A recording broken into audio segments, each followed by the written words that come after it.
I don't know. It was talked about it. Like they just weren't winning battles. They weren't really engaged. They weren't kind of defending. There was that portion in the third period where it looked like Canucks defending of old. It was like, oh my God, they're not clogging up the middle of the ice. They don't have active sticks. Mm-hmm.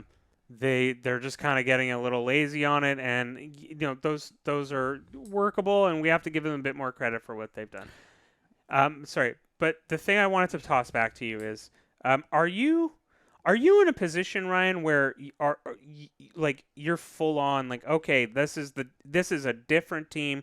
The pieces pieces have figured themselves out, and we don't have to. Let's say, for example, look at someone like Brock Besser, where Brock Besser's on a heater. We love it. Amazing. Ryan's going to owe me a dinner by the end of the season. Love it. But he has to score those 30 goals for the Canucks. He does. What? Carry on. Yeah, thank you. I'm making it up. Well, this is the thing. This is what I'm going to say. Yeah. Is that are we in a position now where we're looking at certain assets? Like, how long have we spent talking about, okay, Brock Besser, Connor Garland, Tyler Myers being moved? And now we're in a position where these assets, at least within, I'd say Brock Besser, there's going to be someone out there that says, okay, well, he figured it out.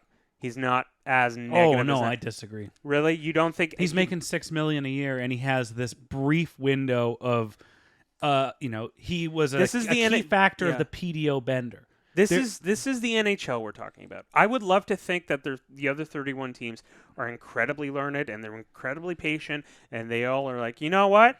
This is he's going on a heater. We can't. But this is a Jim Benning league where they look and they say, hey, he scored a bunch. He's good. I don't think so. And they're like, okay, well, go get him. No, he doesn't. You don't think so? He doesn't. He makes too much money. This league has term left, of course, yeah. And it would be a money in, money out deal. And I don't think... Besser for Laine. Oh, I don't want Patrick Laine. We'll save that for Sauce or Toss It. I want to ask you a question. Yeah, go for it. Because the dialogue right now is they're too tired. And yeah, they've had a very long run of travel, especially after that East Coast trip. It's brutal when you think most teams come back from a East Coast trip. You wouldn't have them play 4 games in a week for 2 weeks in a row. Like we are over a week away from the Canucks having 2 days in a row off, which they desperately need. Yeah. And we'll volley back this question, but like, do you buy that they're tired? Yeah, I buy that they're tired. I'm also, like a lot of Canucks fans, we're not expecting this run that they went on. And also, like all the Canucks fans, also preparing for the worst of everything to regress and for us to get what we truly deserve, which is nothing. Because that's how we're programmed to feel. We're programmed to feel that nothing good is supposed to happen to us. The league doesn't want anything good to happen to us. All the refs hate us. The entire league hates us. And that even if we go on a little heater, it's going to regress, and we're going to be doing the draft lottery simulator. But from what you're watching, like they're tired. From what I'm watching, they are tired. They're making tired mistakes.